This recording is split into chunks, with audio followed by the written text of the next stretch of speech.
Bonjour à toutes et à tous, je suis très content de vous retrouver pour cette dernière partie. On va aborder la synthèse de ce cours. Donc, qu'est-ce qu'on a pu voir au travers de tous ces chapitres? On va résumer ça et enfin on va conclure. Donc, dans un premier temps, nous avons vu l'état d'esprit. Les mots-clés de cette partie, ça a été la rigueur, puisque n'importe quel petit incident peut être le début d'une cyberattaque. Donc, nous devons d'être tout le temps très attentif à tous les événements et de les aborder tous avec autant de rigueur. Enfin, on a vu qu'il fallait de la passion, puisque c'est un métier sur lequel reposent d'énormes bases techniques qu'on doit maîtriser et qui est un métier qui évolue également constamment. Il faut respecter les autres, puisque ce sont tous les membres d'une organisation qui sont aussi les maillons de la sécurité du système d'information. Et donc, en ce sens, comme il n'y a pas que la technique, vous devez vous intéresser aux autres personnes pour savoir ce dont elles ont besoin, pour que enfin elles puissent à leur tour apporter la sécurité dont vous avez besoin. Il faut une vision long terme, puisque le but ici est aussi de mettre en place une sécurité en profondeur, et ça prend du temps. Enfin, il faut vous respecter vous-même, puisque il faut que vous puissiez durer dans le temps, et également il faut que vous puissiez aimer ce que vous faites. Ce sera la façon la plus efficace de travailler. En deuxième partie, on a vu la gouvernance.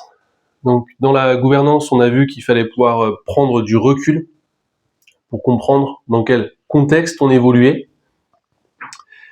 quels étaient les textes qui soit nous étaient imposés, soit les textes également que nous pouvions poser pour cadrer la sécurité que nous voulions. On a vu qu'il fallait également une approche risque.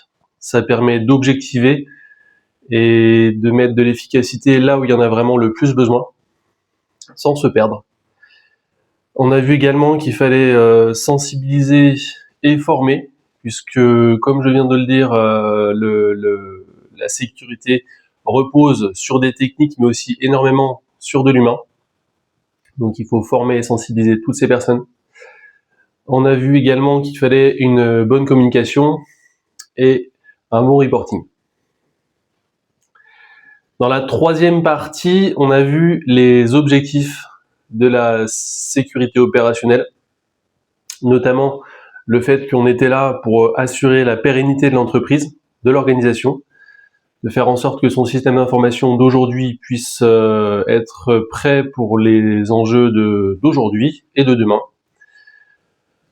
On a vu enfin en quatrième partie le SOC, le Security Operations Center, et ses différents processus.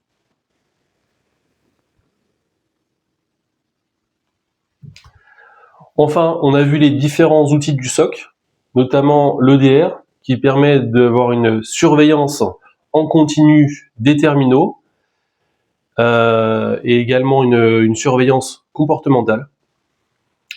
On a vu également un autre outil incontournable, le SIEM, l'outil qui permet de manager les événements de sécurité au sein de votre système d'information, les surveiller, de créer des règles de détection.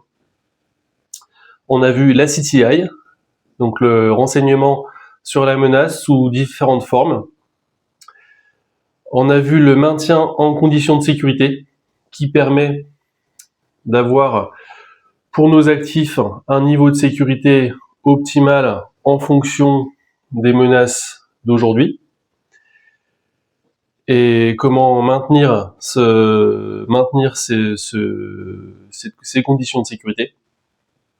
On a vu enfin des outils unifiés tels que le XDR, qui sont des outils souvent qui proposent des intégrations d'outils existants tels que l'EDR, le SIEM parfois, qui peut intégrer également la CTI. Ça dépend des offres commerciales qui sont proposées. Et enfin, en dernière partie, nous avons vu le pilotage, à savoir qu'est-ce que c'est, comment également mener un projet de mise en place de tableau de bord, et enfin, les différents temps d'échange qu'on se doit d'avoir au sein d'un service cybersécurité. Alors, j'ai été très content de faire cette formation. J'espère que ça vous a plu aussi. Et je vous dis à bientôt pour une prochaine formation. Merci. N'hésitez pas à me laisser des commentaires pour que je puisse m'améliorer et répondre à vos questions.